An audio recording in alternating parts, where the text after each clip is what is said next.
Okay, welcome back to Bridging the Gap. I'm David James, and I'm here with Council President April Jackson. Hi. And we're here with our herd community activist. I like to say the guy that holds people accountable, Michael Langford. So we're going to talk about a couple of things, but I do want to say something about my predictions because I remember Tyler brought that out a while ago, and I had to eat crow on a lot of my predictions because you're right. A lot of things did not go the way that I thought it was. Not saying that I was saying, hey, this is my person. It's just it just didn't seem. I actually got to say, when it came to the District 1 race, it was really unique because after that little forum that we had with Mrs. Kennedy and with Shaney said to me, I think Bernadette has me. You know, she complimented her. She said, man, she's really smart. So, not taking anything away, I know the name recognition does hold weight, but it was really shocking. But I tell you what I have learned. Nobody is going to retire Shaney but Shaney. For real. She seems to come back. She's won 1 year by 1 vote. And as I can remember, that person has not ran for office since then. But anyway, I did want to say that. Now, of course, I did say that Sheriff Lewis was going to win, not saying that anything was bad about Scott. I do believe that Scott Hamilton is, like you said before, the future of law enforcement. But I think that there was a lot of, as Jermichael said, a lot of the older conservatives that came out, and they came out ready. I was actually shocked by the amount of people who voted for Mrs. Foley, actually. I think she had almost as many as Sheriff Lewis. I don't know if you noticed that. Yeah, it was a large amount. It's over 2,000, I think. Yeah. I mean, somebody's trying to definitely make sure everybody knows that she's not going out without a fight. I think, as Sheriff Lewis has said himself, the position of sheriff in the county is a political position. And being that he treats it as such, and we know his opinions. I'm a person that makes my opinion known, so I'm not mad at anybody for sharing their opinions. But when you do, not everyone's going to like your opinion. And I think that we see a large part of the support for Ms. Foley as an oppositional force. You know what I mean? Obviously, the people going into the booths are either Democrats, and I also think like the fact that she's the only one on the ballot. So you go in there and you cast your vote, and you only got one person. Unless you have a reason not to cast that vote, a lot of people are going to fill in that bubble. And not only so that, it shows you that there was a lot of Democrats showing up. Yeah, and not only, I didn't mean to cut you off, but also if you don't actually hit that button, it kind of reminds you to go back and hit that button. So, yeah, you're right. Because I try to bypass, so I was like, this person is unopposed, but that's why I like the ballot. I like the old school fill in the bubble, because they'll try and make you go back like that on the electronic, and that bothers me. I'm like, I know what I did. Well, I didn't do. I want to say something else about that sheriff's race because there was a lot of things that started coming out from under the carpet, if you will, during that. There was video that was put out, and one thing I have to give to the sheriff is he did not duck anybody. I mean, he walked right up to me at early voting and said, that was me in the video. That was 8 years ago, and he owned it. He owned up to it. Now, that being said, I truly don't think that video being put out hurt him at all. I really don't think that people should do things of that sort. I'm just too over it. I mean, if I had to win a race being like that, I wouldn't even want to be in the race. That's just how I feel. I don't want to pull no skeletons out of nobody's closet because we all have skeletons in the closet. So, what happens when your skeletons come out? You don't like it. So all the things that were being done then, I just think, and this is not the first time it's happened, because when I first ran for office, they went and dug in my financial state of whether I've ever had a foreclosure, whether I've had this, that, and the other. And I'm like, what in the world? Wow. And the only thing they could find of me was hospital bills. Yeah, I've actually, and by the way, I want to back up and say that it was not Scott Hamilton that put that video out. Just want to say that, so it wasn't him, but somebody did decide to leak that out. They thought that was funny or whatever it was. But, commenting on what you just said, I remember another young man that was approached to run for sheriff who actually has done a lot. He's very decorated in law enforcement, who said he wouldn't run because he said, look, I know my laundry ain't all clean. He's saying if I ran for it, they would be all up in my stuff, So, and it's sad. One, I'm going to echo what Ms. Jackson said, because I feel strongly that people shouldn't be going into look. We can dissect somebody's opinion. We can dissect their platform or their record, their actions, their behavior, their performance in a role. There's a lot to talk about that you can get into the nitty gritty that everybody ain't going to like about like you feel this way about this person's thing. But what we shouldn't do is drag in the family stuff. I'll say when Ms. Giordano gave her, what do you call it, the press announcement, the part for me that touches me is her family. She got to explain to her child now what people are saying about their mother, and that's inappropriate to me. And then kids go to school and the kids tease them. Oh, your mom. Yeah. People need to think about what to do before they do it, because this doesn't only impact her, it impacts the family. Well, and I want to actually comment on that, because we're talking about media that's not even local that's putting this kind of stuff out. I have noticed here locally, or lately, that it's not the local media that's putting our press releases out. I mean, look, with all due respect, if you're across the bridge, I'm pretty sure there's enough stuff happening across the bridge that you don't have to come over here. Like, we got the things going on with the union, and there's things being said mean about President Jackson that people who don't know her personal, don't know that she's linked into the community, that she would. There's many sleepless nights going through these things. And just like what you were saying about Mrs. Giordano, I was talking to her at early voting about these alleged photos. And that actually came from somebody from media, ironically from that same media source across the bridge, who came to her and asked her about one set of things.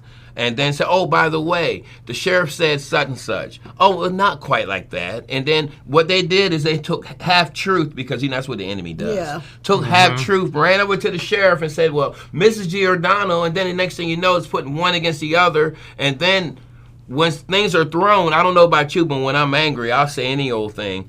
So that's what keeps happening, and that's what happens when you allow outside sources that are not linked in. But how are we supposed to let the community, the citizens, know that we are good people when we do bad things? People people look at us and we're a replica of what we're supposed to represent. So if I'm out there throwing trash on somebody else, what make them think that somebody ain't gonna throw trash back on me or whatever? There's certain things you just don't do. And we are adults. We should not be conducting ourselves like this, because people are watching us, and more so the children. The youth are watching us. And if we're acting like this, how do we expect for them to act? They're probably saying, my God, look how they're doing this. Look, they're throwing it. And these kids pay attention. Whether we think they do or not, kids are very wise, and they see things. And like her son, Julie's son, that's an impact. That's impactful on his life. Even though she's telling him one thing, this young man could probably still be saying, is this true? My mom said it's not, but right. I don't know what to think. And you want to believe your mom, but you also peer pressure.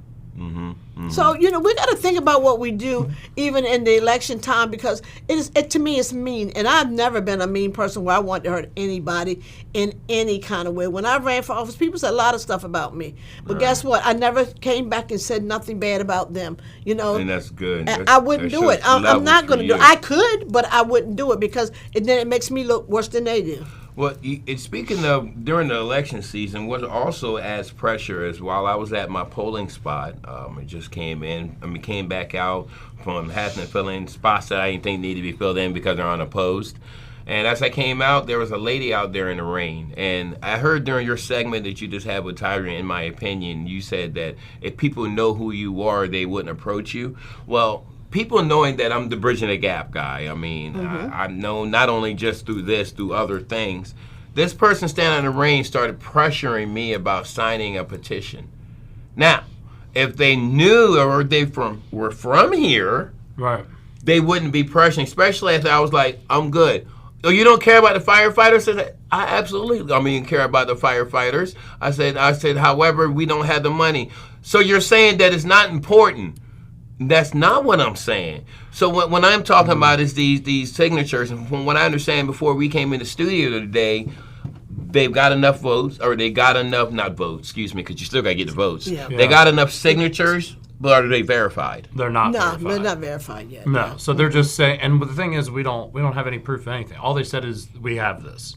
They turned something in, but we don't know what that is, and we don't know the quality of that. We also don't know, we just don't know if they fully followed the process and the procedure yet. They're still in the midst of it. I think it's very distressing to me. To me, look, I'm an adult, like April said earlier. We're not all going to agree or like everything all the time. There are projects and organizations that are doing work in our community, and they are effective, and I don't agree or align with their mission, but I don't go and stop those organizations from doing the work that they're doing. And I think that people got to learn how to not yuck somebody else's yum. They got to learn to be like, if you're not willing. My standard for people to offer me critique is, are you helping me? Because if you ain't helping me in some way, then I don't really feel like you have license and liberty to critique off the bat. Now, people are stepping up to office. We are all going to look at them, but we should be looking at the role they do, the ideas they put forward, their effectiveness in the role. We shouldn't be taking people's personal lives.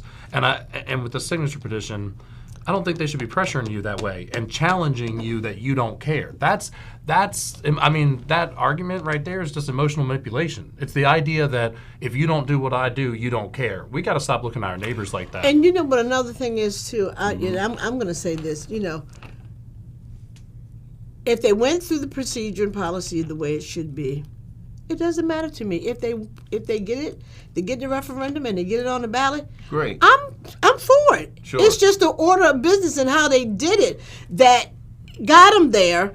And I'm not going to be upset if it does go on the ballot and if people vote for it. But what people need to realize, too, with this being done, if it does the referendum gets on the ballot and the people vote for it, what people need to realize is their taxes are going to go up because we're going to have to raise our taxes. We have to get the money from somewhere. Yes. So this is what has not been told to the people who have signed the petition at all. So I'm just putting it out there. But like I said, if they get it, and whatever, I'm for it. As long as it's done correctly, I have no problem with it. See, a lot of people would think that I would be mad and angry. I'm not angry. I haven't been angry about the whole entire thing. I've just been upset about it because I was one of the ones who voted this union in, and for me to have to take it back was hurtful for me. It was painful, but people don't see that way. People just see me being an angry black woman or an angry person or going by something that somebody told me to do. Nobody told me to do anything. I looked at the financial status of our city, and that's when I knew that we would be in trouble if we did this. People look at things all kinds of ways and they say all kinds of things, and I commend them for going out there. Well, what I don't commend them for doing is when we had Juneteenth, a celebration for African Americans and free slaves, they were out there getting petitions and getting people to sign petitions when that was a celebration. Right. It wasn't a time for that. Well, they're on the clock, though. Those people, most of them, not all of them, excuse me, there may be some I wouldn't care if they was on the clock or not. My thing is that was a celebration. It was not the time and the place for them to, and that's what they took advantage of. Different events in the city they used to get people. When people, first of all, some people weren't even thinking. I know I saw my cousin sign one of the petitions. She don't even live in the city. And I saw her sign it. I'm like, she signed that petition. She don't live in the city. And they're going to the grocery stores. And they're going to the grocery stores like Food Line and Acme, and they're in the parking lot accosting people to get them to sign a petition. Okay, so how do you, I know that you can look up people's address and they're supposed to verify, but just because, I heard they've been outside Food Lines, which all the Food Lines I know are on the outskirts of the city.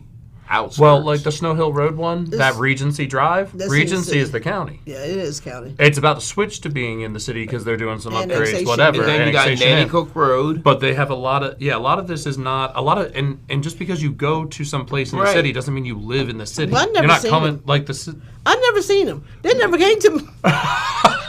They never came. They came in a part of my Wow, community, wow. which was further down, but they never actually came to my development that I know of, and they never came to my door. Well, the unique thing is when you say that is I spoke to Mayor Taylor, and there were people that would be out talking to people and not saying full truth. And when I got up with him, he was kind of irate. He said, "I'm going up there." And by the time he got there, the person knew who he was. They would leave. So maybe they know who you are, and they leave when they see you. Yeah, because my daughters, they live on the same street. They said they came to them. And one of my girlfriends said the same exact thing at different times. She said, they're reading off a piece of paper. She said, I told them, get from in front of my door. You're reading from, you don't even know how this is going to impact our city. They're giving you something to read. Have you studied any of this? No, I'm not signing this because you can't even tell me what you're doing and why you're here.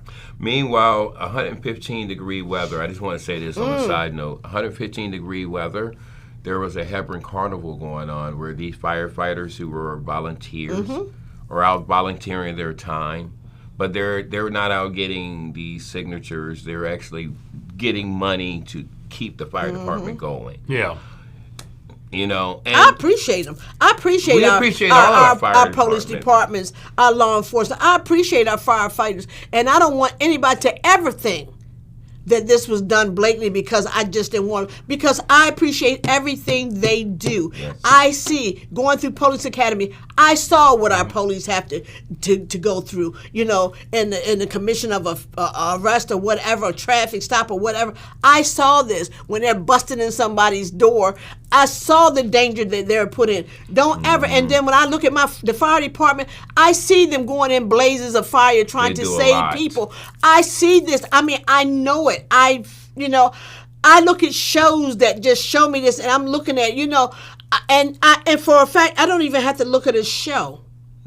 I see how much they come across the street from where I live at every day, 5 and 6 times a day. Do you think for 1 minute that I don't feel, I don't feel good about what I did, but it had to be done because I would prefer my city and the citizens to stand tall and not lose everything we have through bankruptcy. I just don't see why I would do that. Why would I put our Right. citizens in a dilemma for this? No. And people are not thinking. I think it's a power struggle right now. It's a power struggle. And I'm not part of that power struggle. I'm for what's right, whether people want to believe it or not.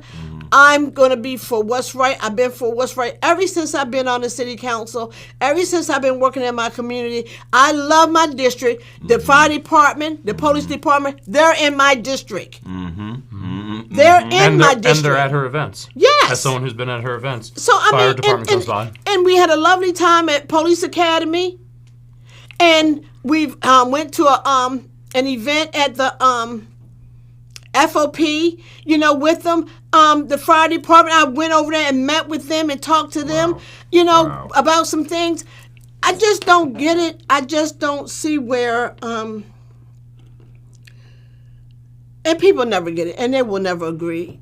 They'll never, there are people who are going to say nay and yeah, nay and yeah. And everybody's not going to be on the same accord, and I understand that. As I said before, I just want them to know I'm not against any of this.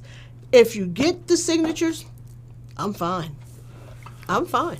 I think exactly what Ms. Jackson's saying. I'm constantly, like, you sound, I think sometimes it sounds paranoid or people want to just dismiss it as something like that. But when you're talking about government, right, and governance of people, you're talking about what's coming down the road. Yeah. When you're talking about the budget this year, you're talking about the whole coming year, Sure, right? sure. And how that money's going to be going Sure, to different programs, sure. different parks, right? And so my problem is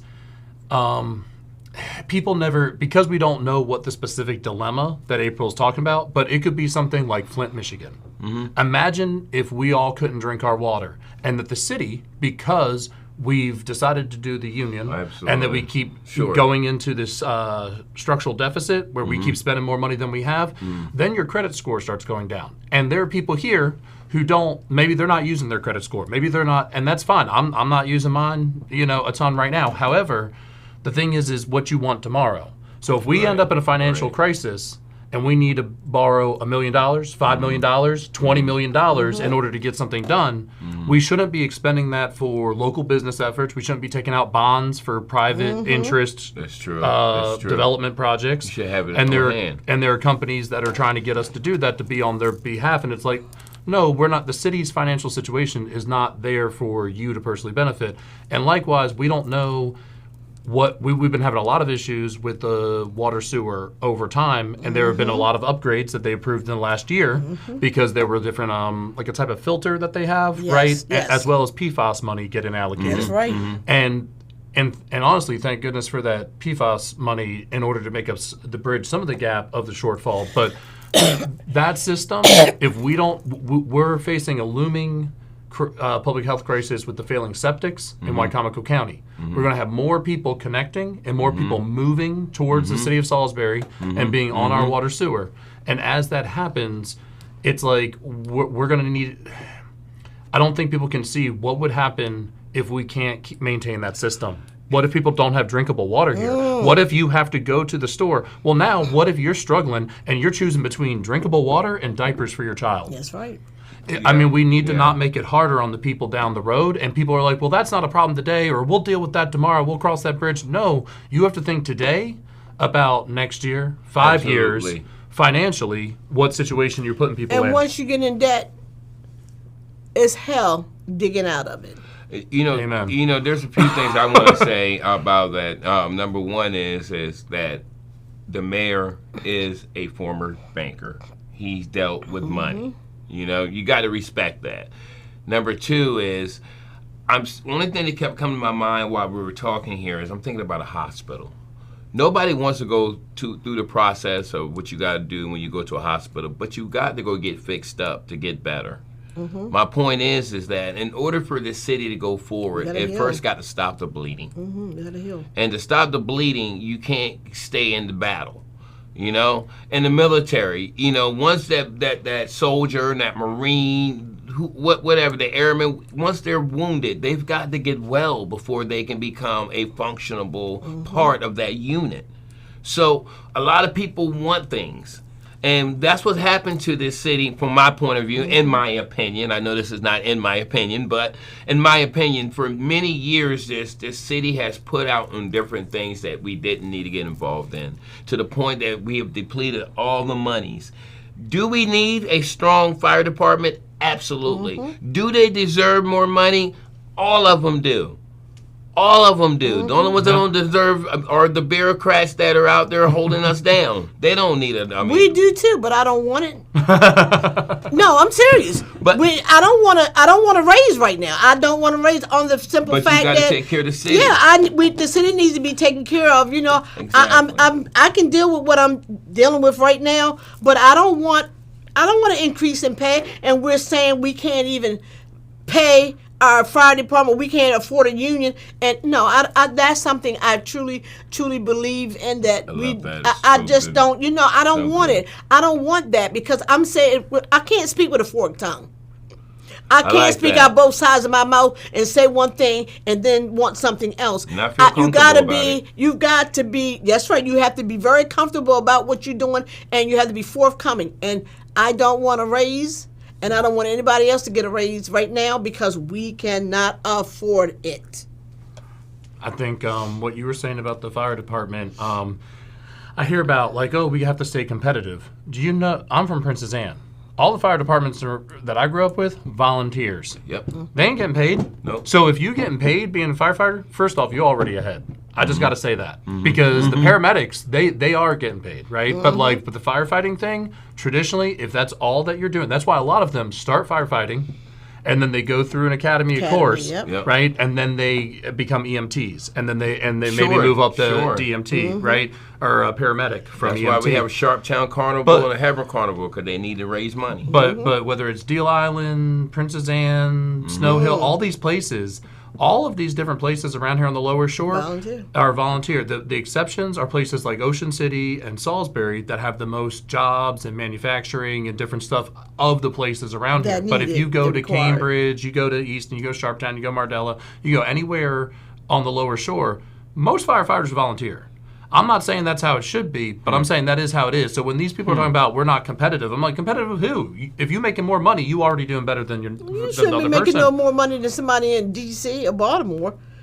Well, and that's my other thing is then you if you want to, like, I've heard people talking about Annapolis or Baltimore, D.C. and what they're getting paid. I'm like, okay, well then go over there if you feel like that's a larger city.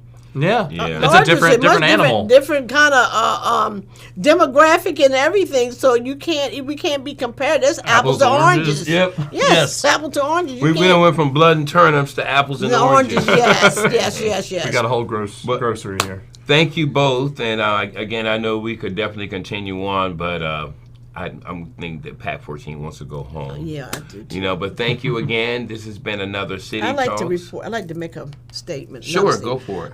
We are having City of Salisbury will have their State of the Union. Oh. State of the City, rather, not the Union City. Thursday, July 9th from 5:30 to 7:30. I'm hoping everyone will come out and see some of the things that have been put forth, because the city has been moving in a positive way. There are some things that I'm not comfortable with right now, but so far we've been moving forward and want to continue to move forward. So come out to the State of the City address and hear of the good things and see of the good things, because I know they've got a PowerPoint and everything, and you'll see some of the works that have been done that have been spread out all through our municipality. Not just in one area, but throughout our municipality. Will that be also aired on Pac 14? Oh, and it's at SU. SU on the third floor. Is it third or second floor? Where is it's the Guerrero? The Guerrero building. I think it's on the, I want to say second floor.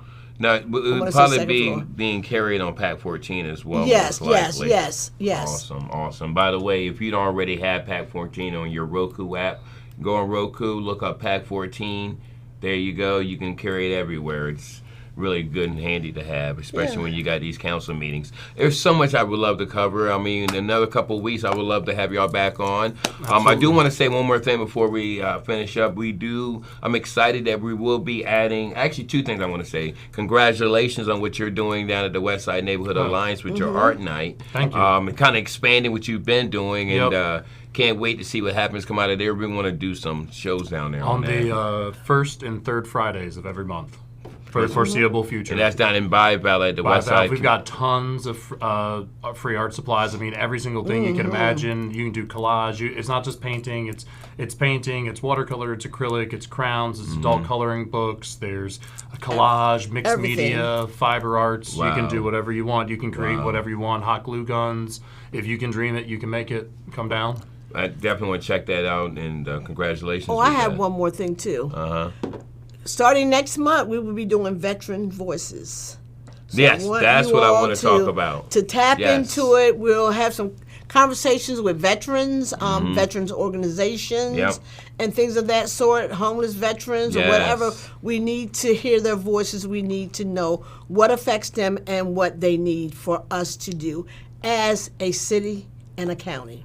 And that was a great idea that you came up with. And yes, President Jackson has said that she's been wanting to do this for a while, and we're also going to be having, Tyler's going to be helping you with that and stuff. He's also a veteran, and I'm very appreciative, as I am also a veteran, and I'm looking forward to seeing some of these stories and things that, there's a positive side of being a veteran. Then, like you said, some of the homelessness, Sadly, one of the statistics is Skid Row. Majority of those on Skid Row in California are those that have served in our past wars. And mental illness, PTSD. Yeah. And Michael, you'll come on board too, because I'm quite sure you'll have some questions you can ask them. So I don't want to be selfish and just say it's going to be all about me, because it's not going to be all about me. It's going to be about people tapping into resources and finding ways to help the veterans more and more and more, and getting them out there, because people sometimes they're misunderstood, and they're not people are not connected with them the way they should be connected. And we have 2 VFWs here in the city of Salisbury, and we want to make sure, and we got the 194, which is the American Legion, and we just want we've got the VFW in Del Mar, so we just want to stay connected and do some positive things, the events that they have to host for the for their VFWs and things that are fundraisers for their posts. So we're gonna get this done, and I know deep in my heart this is something I have a passion for, and I want to do it, and I'm gonna do it with the help of these 3 young men. She said young. Thank you. This has been Bridging the Gap. Thank you both. Thank we'll you. Be seeing you soon. Have a great one.